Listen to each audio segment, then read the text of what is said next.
Hello everyone, welcome back to the channel. It's your boy John, aka Salami Loop. Today for Are They Mid, we're talking about Lorde, the New Zealand singer. I don't even know if that's a New Zealand accent, but we tried. Before we get started, I just want to let you guys know that my first episode of my podcast, Salami Talk, is out. You should check that out on my channel. I have a link for that. Actually, I'll probably put a card up in the corner or some shit like that. Make sure you check out my other Are They Mids on the channel. Please check out the podcast and leave a 5-star review. That really means a lot. And without further ado, let's just hop right into it. Coming up at number 3 on the list, we have the album Melodrama. I'm saying that right? So in this album, Lorde really grapples the emotions of dealing with the heartbreak and being alone and facing solitude. So most critics I've seen that were writing reviews for this album said that this album was a loose concept album. Because, I mean, I guess it is, because she was trying to go for a more abstract view on stuff, even though she still had her main topics there. Everything was just kind of like out, I want to say. I guess that's the point that Lorde was going for with this album. I mean, she even had an abstract artist paint her cover. His name is Sam McKinsey, and he painted the cover for this album. So I guess this whole album, even though it has the two main focal points of heartbreak and solitude, it's supposed to be abstract in itself like that, and you don't really are supposed to know what's going on. Critics out there that are just like, it makes no sense. A lot of big critics I don't have a lot of respect for. There's an airplane flying by my house and I can hear it. What else is new? Coming up on number 2, we have Solar Power. This album, in my opinion, is my personal favorite album. I love the song California and Fallen Fruit. Those songs are amazing. Definitely going for a more indie folk pop / psychedelic feel with this album. And that's what I really admire about this album, that it's kind of spacious and you just listen to it and you're like, wow, Lorde is just touching my soul right now. I also love the acoustics and the soft rock element she put in there with the also with the synths and everything, the synthesizer 808s. It's just everything about that is great. And notice that she did this album without her producer, lover, whatever the fuck is going on out there. Every page is different, saying shit about this guy. His name's like Jack Antoff. I don't know all about that, but we're going to get into that later. This is her first album she did without him. This album was only certified gold in New Zealand, which I thought was kind of interesting.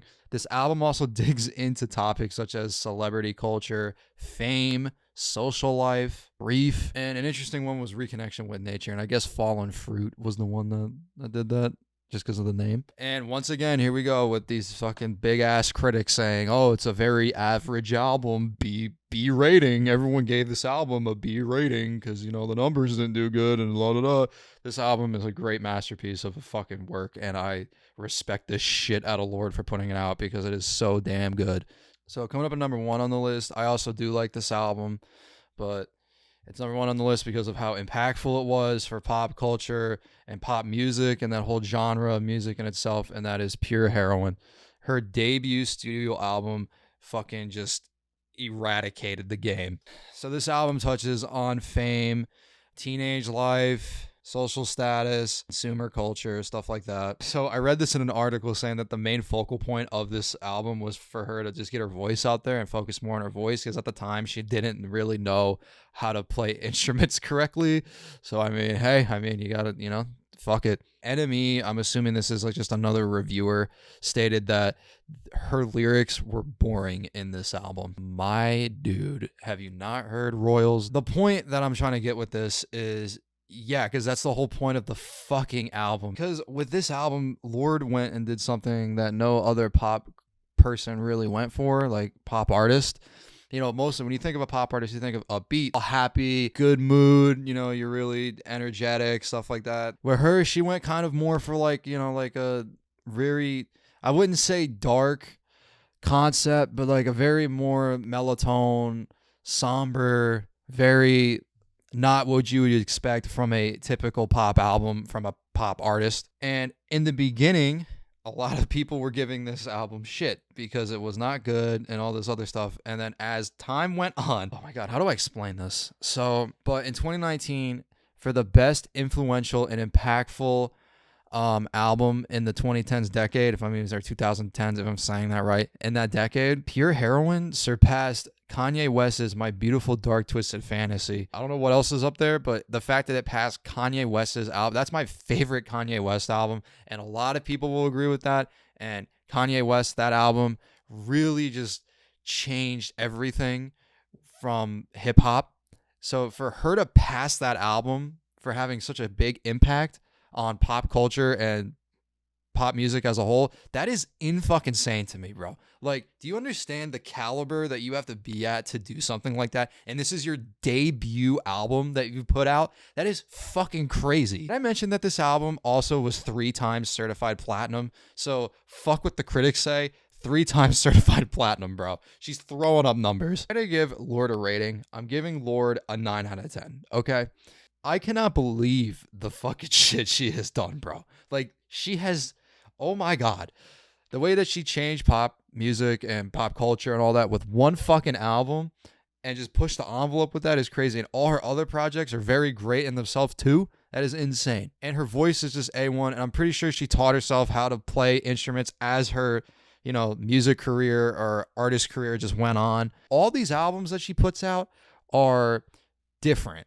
Like, you have Pure Heroin. That's very, if I had to really sum up Pure Heroin, it's like, that grumpy teenage person, that state when you're just, weird. And then you have Melodrama, which is all like abstract and about heartbreak and being alone. And then you have Solar Power, which is her about being herself. When an artist drops multiple albums and each album has a different persona, I'd say, or a different take on music and stuff like that, I really emphasize that as like, wow, that is really interesting. And I like that. And it really just makes me dig deeper into that project. The only negative that comes with Lorde is like, a lot of people say that like she waits too long to drop albums and stuff like that. And like, I get it. I'm impatient myself, bro. But in a sense, it's like, just wait, dude. You can't rush perfection. And then we have this guy that I talked about earlier. Then we have, I don't even know what is going on with this dude, but we have Jack Antonoff or whatever the fuck his name is. Apparently, like, they're dating and then they're not dating, and then he's getting all the credit for the fucking music she's putting out, and then it's sexist for that. And it's like, it is just all over the place, bro. Honestly, I feel like if this guy helped out, great, he helped out. But, don't take all the credit, dude, because Lorde in herself is a great artist. She's amazing. I feel like I really want to go to a Lorde concert now because, I didn't think I'd actually like Lorde this much. And then when I listened to her whole discography, I was like, wow, this chick is fucking amazing, bro. Like, I can't even grasp the concept of like me missing out on these 3 albums. Like, they're that good. And I'm not saying that from like, oh, like, I just listen for it to listen to it. I'm saying it for like this is a like, all albums of hers, in my opinion, are masterpieces. Definitely check them out. They are not bad at all. But the whole Jack Antonoff thing, I don't like getting in the drama like that. I think it's really stupid. And it's like if she did most of the work and he did too, like, I mean, it should be even, but she's the face of it. She's the one putting her heart and soul into this, and you're just there on the side, I guess. So I don't know. 9 out of 10. She definitely deserved it. I feel like she definitely fucking deserved the 9 out of 10. And if you think that's wrong, then you can fucking sue me, bro. It's been Are They Mid with Lorde. Make sure you check out my other Are They Mids. Please check out my podcast, Salami Talk. The new episode should be up this week, I believe on Friday. I'm going to try keeping them up. So please check that out. And make sure you like, share, subscribe, man. Hit me up. Check it out on social media, stuff like that. Follow my Instagram. And without further ado, I'll see you guys in the next one. Peace.